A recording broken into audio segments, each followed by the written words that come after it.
Article number 57, Note Investing 101. One of my favorite asset classes for cash flow is notes, also known as mortgages, hard money loans, or private money loans. Think of it as becoming the bank, without the bureaucracy. There are two common ways to invest in notes. The first is to invest directly in a specific note against a specific property.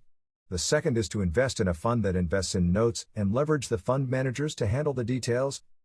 The core principle is straightforward: you provide capital, and in return, you receive a lien against a property and a promise of repayment with predictable returns. The note terms are negotiated between you and the borrower. The interest rate and fees, such as points when the loan will be repaid, whether there is a prepayment penalty or not, how much the payments are, when payments are due, whether the loan is amortized or interest only, and what happens if payments are late or stop completely. Everything is written into the note, which is then used to place a lien against the property. Since the terms are negotiated on a case-by-case basis, there is no standard set of terms. Notes can offer a compelling opportunity. Consistent monthly returns targeting 9% plus annual returns, paid monthly. Predictable income stream, unlike equities or value-add opportunities. Lower default risks, when done with proper due diligence. The downside is that there is no potential for equity growth. You get your original investment plus the interest, and that is all. Further, the interest is considered portfolio income and is taxed at normal income tax rates, so you don't get any favorable tax treatment. As a result, notes aren't the best asset class for growing wealth, but are a great cash flow strategy. Given the interest rates range from 8% to 15%, a common question is, why would the borrowers ever take out this type of loan? The ultimate answer varies from borrower to borrower, but they are a strategic tool in specific scenarios. Construction loans, when issued by a bank, these loans are at higher rates than traditional loans. This means the total cost paid is likely less for private loans, especially when they are smaller or for short terms. Short-term loans, banks do not like short-term loans under 2 years, given their costs for originating a loan, and so charge more for them percentage-wise. They also require a certain amount of time before a loan can be refinanced, which may impact the borrower's plans. For borrowers who only need the money for a short period, it can be cheaper to use private funds. Small loans, banks usually have minimum loan amounts, based on locations. If they will write the loan, they require a number of fees and assessments that are not typically required for private loans. Between points, administrative fees, appraisals, etc., the overall cost to the borrower is typically less using private money for small loans. Of course, like any investment, there are risks associated with note investing. In particular, the borrower may fail to make their payments. This will lead to a series of penalties outlined in the note and ultimately to a foreclosure on the property being used as collateral. If the lien that you hold is in first position, when you foreclose, you are taking over direct ownership of the property. Your lien has priority over any other liens, with the exception of property taxes, so this is relatively straightforward as long as you follow the appropriate state regulations.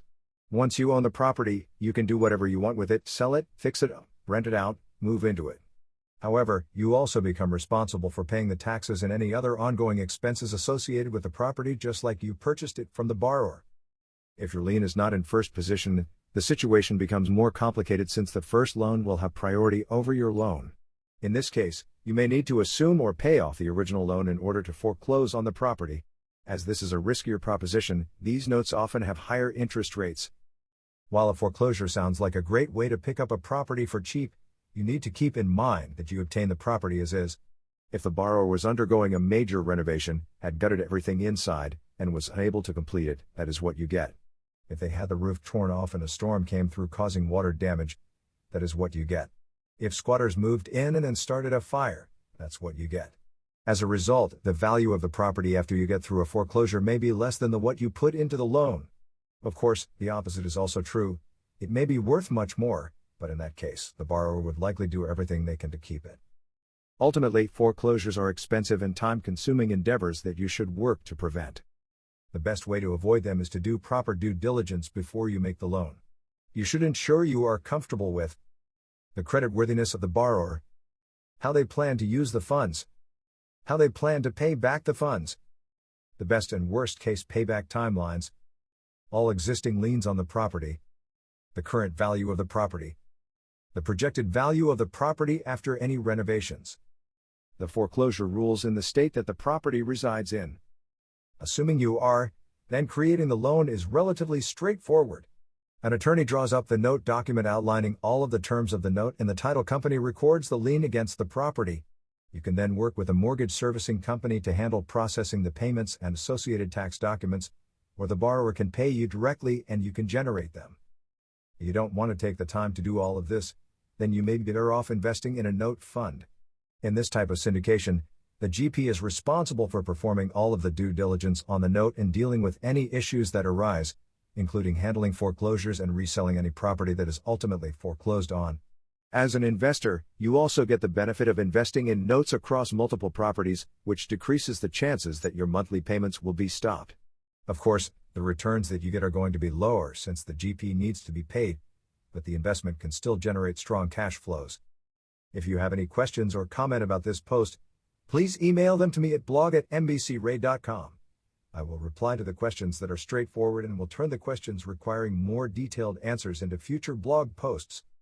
This article is my opinion only, it is not legal, tax, or financial advice. Always do your own research and due diligence. Always consult your lawyer for legal advice, CPA for tax advice, and financial advisor for financial advice.